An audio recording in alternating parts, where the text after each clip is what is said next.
চারিদিকে সবুজের সমারোহ, সারিবদ্ধ পেঁপে গাছের নিচে উকি দিচ্ছে সতেজ আদা গাছ।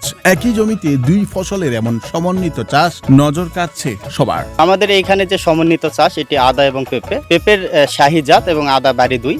এটা বেশ ভালো লাভবান হওয়ার জন্য আমরা প্রতি বছরই চাষ করে থাকি। গতানুগতিক কৃষির বাইরে গিয়ে নতুন কিছু করার ভাবনা থেকে ফসল হিসেবে একই জমিতে পেঁপে ও আদা চাষ শুরু করেন তরুণ উদ্যোক্তা রানা। পেঁপে গাছ বড় হয়ে ওঠায় নিচের খালি জমিতে ছায়া তৈরি হচ্ছে, আর সেই ছায়াতেই দারুণভাবে বেড়ে উঠছে আদা চাষ।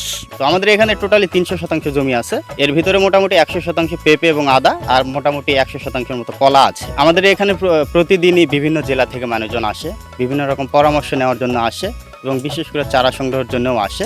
গতানুগতিক পদ্ধতির তুলনায় একই জমিতে দুই রকম ফসল চাষে শ্রম ও পরিচর্যার খরচ প্রায় অর্ধেকে নেমে এসেছে। এরই মধ্যে বাজারের চাহিদা অনুযায়ী ভালো দামে পেঁপে বিক্রি শুরু করেছেন রানা, আর কিছুদিনের মধ্যেই শুরু করবেন আদা উত্তোলনও। আমাদের এখানে টোটালি 100% পেঁপে এবং আদা আছে। আমাদের খরচ হয়েছে 3,20,000 টাকা, আর আমরা মোটামুটি 9-10 লাখ টাকার বিক্রির একটা আশা দেখতেছি। গত বছর আমাদের অল্প পরিসরে ছিল, গত বছর ছিল 40%, সেখান থেকে মোটামুটি 3 লক্ষ টাকার মতো লাভবান হয়েছিলাম।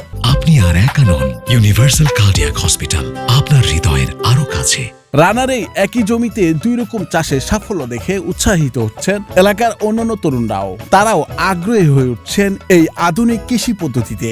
পরামর্শ নেওয়ার জন্য আইসি পেঁপে এবং আদা কিভাবে রোপণ করা যায় এবং চারা সংগ্রহ করার জন্য। পরবর্তীতে আমার 2 বিঘা মাটি পেঁপে ও আদা একভাবে চাষ করবো। তো এইভাবে পেঁপের বাগান তৈরি করেছে, খুব সুন্দর বাগান। আমরাও এই বাগান এরকম বাগান করতে চাচ্ছি, খুব ইচ্ছুক, খুব লাভজনক আবাদ। এখানে আরেকটা সিস্টেম ভালো যে পেঁপের ভিতর আদাও লাগাচ্ছে, এটাও একটা ভালো কিন্তু সিস্টেম। সঠিক পরিকল্পনা, আধুনিক প্রযুক্তির ব্যবহার এবং সামান্য দূরদর্শিতার মাধ্যমে কৃষিকে যে লাভজনক পেশায় রূপান্তর করা সম্ভব, তরুণ উদ্যোক্তা রানা এখন তারই উজ্জ্বল দৃষ্টান্ত। যেহেতু উনি নতুন চাষবাস শুরু করেছেন, আমার মনে হয় বেশ কিছু জায়গায় আমরা তাকে যদি একটা প্রশিক্ষণ দিতে পারি, সেক্ষেত্রে উনি শুধুমাত্র আদা চাষের ক্ষেত্রে খরচ কমিয়ে লাভটা আরো বাড়তে পারবে।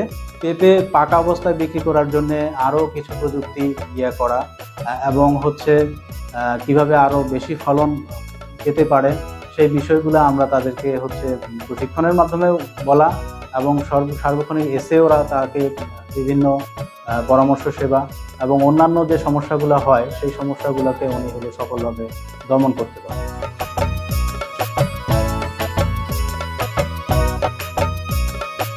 নুরুল আফসার, বৈশাখী সংবাদ।